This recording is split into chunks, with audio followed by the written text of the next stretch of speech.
آیا ساينس او ډاینوسارز واپس راوستي شي او که نشي راوستي؟ صحیح ده.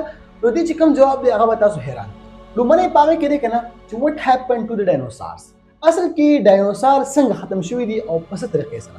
نو فرسټ اف آل دی ډاینوسار په ځمکه باندې څومره حکومت کړی دی؟ 166 میلیون کاله. صحیح ده. دی په ځمکه باندې راج کړی دی، د هغوی راج.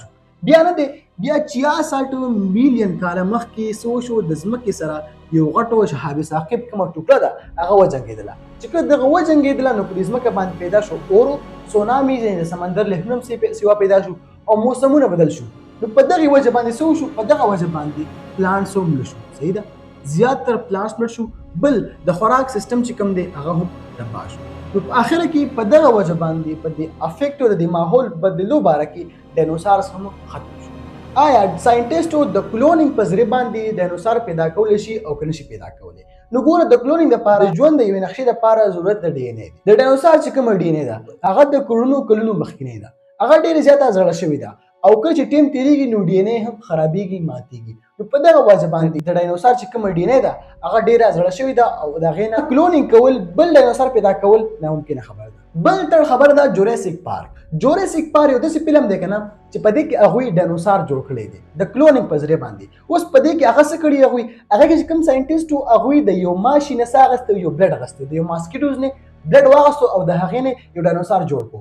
خو دا چې کومه طریقه وه دا پریکټیکل لایف کې ناقابل قبول ده. داسې هېڅکله هم نشي کېدای چې د یو ماشي نه څه وشي ډاینوسار جوړ شي. بل دی که نه نیور ډسپیر ډاینوسارز. ډاینوسار چېرته هم نشي غیبېدلی. و څنګه نشي غیبېدلی؟ ګوره ساینس ریسرچ کړی که نه چې کوم ډاینوسارز دي، د چې کوم نسل دی دا نسل اوس هم موجود دی.